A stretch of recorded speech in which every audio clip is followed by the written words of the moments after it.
और एक इशू और था कि कुछ लोगों ने इस तरह की बात कही थी कि सिक्योरिटी विड्रॉ करने के संबंध में इस तरह की कुछ बात हुई। तो हमारा यहाँ पर ये कहना है कि जेड प्लस कैटेगरी सिक्योरिटी जो प्रोवाइड करी गई है हमारे यहाँ पर माननीय सांसद जी को, माननीय ममता बनर्जी साहिबा को, तो उसमें जो Z plus security category provide करी गई उसमें येलो बुक में खूब साफ साफ लिखा है कि जेड प्लस कैटेगरी के लिए क्या क्या हम लोग को फोर्स डिप्लॉयमेंट करना चाहिए। We are deploying the force according to the prescription that has been given in the yellow book for the jet plus category protected। हाँ, उनके ऊपर कुछ और जो एक्स्ट्रा डिप्लॉयमेंट था उसको विड्रा किया गया है and that we are using for law and order.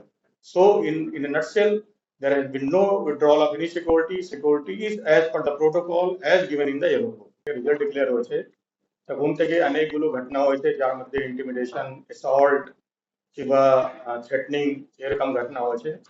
তার উপরে আমরা মোর দেন 200 এফআইআর আমরা লঞ্চ করেছি আর ওই এফআইআর মধ্যে আমরা ইনভেস্টিগেশন করে 433 পারসন অ্যারেস্ট করেছি। এছাড়া আমরা প্রিভেন্টিভ সেকশনে মোর দেন 1100 পারসন অ্যারেস্ট করেছি। তারপরে আজ সকাল থেকে কোনো ঘটনা নেই, কোনো ইন্টিমিডেশন কিংবা কোনো ভায়োলেন্ট ঘটনা কিছু নেই। গতকাল কয়েকগুলো ঘটনা হয়েছিল, গত দিনের বেলা হয়েছিল, পরশু রাত্রিবেলা হয়েছিল, পরশু আফটারনুনে হয়েছিল, কিন্তু আমরা এখন সিচুয়েশনটা কন্ট্রোল রাখতে সক্ষম হয়েছি আর এখন পর্যন্ত আজ সকাল থেকে কোনো ঘটনা নেই। মেন যেখানে ঘটনা হয়েছে তার মধ্যে আসানসোল হলো, তার মধ্যে কোচবিহার হলো, পূর্ব বর্ধমান হলো, এরকম কয়েকটা জেলা আছে, বারুইপুর হলো, যেখানে ঘটনা অনেকগুলো হয়েছে। স্যার বসিরহাট পিডিতে একটা ইনসিডেন্ট হয়েছে, একটা ভেলিকে দখল করে হ্যাঁ, আর আইজি বারাসাত রেঞ্জ একটা পিসি করেছে, আপনি যদি আপনার নলেজে কি আছে? হ্যাঁ, ওখানে গতকাল একটা খবর ছিল যেখানে একটা গ্রুপ জড়া হচ্ছে, ওরা অন্য একটা গ্রুপকে অ্যাটাক করতে যাবে, এরকম যখন ঘটনা আসে তখন উসি নজর এবং সিএপিএফ ওখানে পৌঁছায়। তো যে মুহূর্তে ওখানে পৌঁছেছে তখনই একটা ফায়ার আর্ম থেকে গুলি আসে, তার মধ্যে প্লেট ইঞ্জুরি, ছর্রা যে ইঞ্জুরি তাদের হয়, 4 জনের আমাদের হয়, 5 জনের হয় রাদার, 2 জন যার মধ্যে সিএপিএফ, 2 জন ওসি নজর, 1 জন অফিসার আর 1 জন লেডি কনস্টেবল। এখন তারপরে প্রিলিমিনারি ওটা করে ওরা এখন ঠিক আছে। হ্যাঁ, ওর মধ্যে কয়েকগুলো অ্যারেস্ট হয়েছে, কালকে রাত্রিবেলা 4 জন অ্যারেস্ট করা হয়েছিল, তারপরে আজকে দিনের বেলা আরো অ্যারেস্ট হয়েছে। কোন এটা আমরা খোঁজ নিচ্ছি। এরা কোন পলিটিক্যাল পার্টিতে বিলং করে যারা অ্যারেস্ট হয়েছে? আমরা এটুকু জানি যে ওখানে একটা ভেড়ি আছে কিংবা কিছু প্রপার্টি আছে, তার দখল করার জন্য এরকম একটা ঘটনা হয়েছে।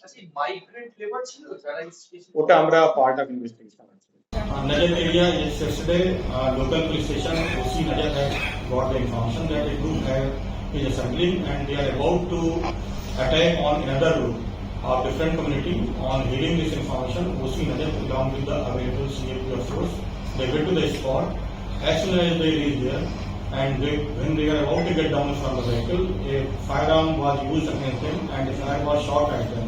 See, there might be grievances against some persons.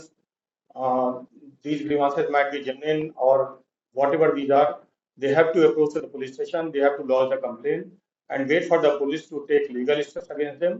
There is no need to take law and order in their own hands and we have to maintain calm, peace and tranquility. সব জায়গায় সেন্ট্রাল ফোর্সের adequate support আপনারা পাচ্ছেন? Yes, আমরা প্রত্যেক জায়গায় পাচ্ছি। আমাদের পোস্ট পোলের জন্য 500 company CAPF আমাদের deployed আছে। Apart from that, we have got 200 more companies to guard the ballot, rather the EVM machines. And apart from that, we have got some more companies which are on their way out to their original places, but they are continuing for 2-3 more days. So at this moment, we have got sufficient number of CAPFs. কোনটা? আমি বললাম আপনাকে পুরো state মধ্যে ল and order জন্য 500 company CAPF আছে। এখন থানা থেকে ক্যালকুলেট করা এটা স্টেট পুলিশ আর সিএপিএফ মিলে কোনো জয়েন্টলি কোনো কন্ট্রোল রুম করা হচ্ছে যেটা অপারেট করা? হ্যাঁ, আমাদের গতকাল ডিসিশন হয়েছিল যে আমরা একটা জয়েন্ট কন্ট্রোল রুম করব, যেটা আমরা অলরেডি স্টার্ট করা হয়ে গেছে স্টেট লেভেলে। অ্যাপার্ট ফ্রম দ্যাট আমরা প্রত্যেক ডিস্ট্রিক্ট লেভেলেও আমরা জয়েন্ট কন্ট্রোল রুম করছি, যাতে ইনফরমেশন কিংবা কমিউনিকেশন মধ্যে কোনো যেন অভাব না থাকে। স্যার, একটা কমন মোডাস অপারেন্ডি অনেক জায়গায় দেখতে পাওয়া যাচ্ছে যে কিছু লোক এই ট্রানজিশনের পরে সময়টাতে তারা ভ্যান্ডালিজম করছে, বাইকে করে যাচ্ছে, এবং তারা এলাকার লোক নয় বলে অনেকে দাবি করছে। দুটো পলিটিক্যাল পার্টি বিজেপি এবং টিএমসি তারা দুজনেই ক্লেম করছেন যে তাদের লোক নয়, কিন্তু তারা সেই এলাকায় ভ্যান্ডালিজম করে দিয়ে চলে যাচ্ছে।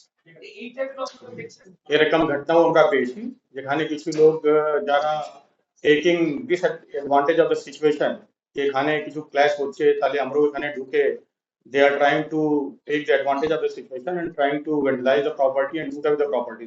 We are identifying these persons with the help of various tools including CCTV and we are taking action against them. Sir একটা লাস্ট কোয়েশ্চেন আছে, ট্রাভেল মঙ্গার্স বা যারা যারা ইলেকশনের আগে যাদেরকে আপনারা অ্যারেস্ট করেছিলেন, এখন তো ইলেকশন হয়ে গেছে, তো সেই লোকগুলো কি এখনো কাস্টাডিতে আছে নাকি এরা আবার বেরিয়ে বাইরে ডিস্টার্ব করতে পারে এরকম একটা অ্যাপ্রিহেনশন আছে? দেখুন এটা একটা লিগ্যাল প্রসেস আছে, লিগ্যাল প্রসেস মধ্যে অনেকগুলো লোক যারা এফআইআর মধ্যে অ্যারেস্ট হয়েছিল, তো এফআইআর মধ্যে অ্যারেস্ট হয়েছিল এবং জুডিশিয়াল ম্যাজিস্ট্রেট কাছে ওরা জেসি মানে জুডিশিয়াল কাস্টাডিতে আছে। তো যেরকম যদি ওরা ম্যাজিস্ট্রেট মনে করে তাহলে ওরা বেল পাবে কিংবা পাবে না, এরকম ডিপেন্ড করছে on the kind of cases they have been arrested. অনেকে ভয়েতে এফআইআর করতে পারছেন না, সেক্ষেত্রে কি পুলিশ অ্যাকশন? হ্যাঁ, এটা একটা পয়েন্ট আছে, ভ্যালিড আছে। এখানে আমরা প্রত্যেক থানাকে নির্দেশ দিয়েছি যেখানে কোনো এফআইআর আসছে না কিন্তু কোনো ভায়োলেন্স ঘটনা হচ্ছে সেখানে সো মোটো থানা ইনচার্জ আছে নিজে থেকে কেস করে ওটা অ্যারেস্ট করবে, সেটা আমরা ইনস্ট্রাকশন দিয়েছি। এই পয়েন্টটা যে আপনি বলছেন এটা আমাদের চোখে এসেছে।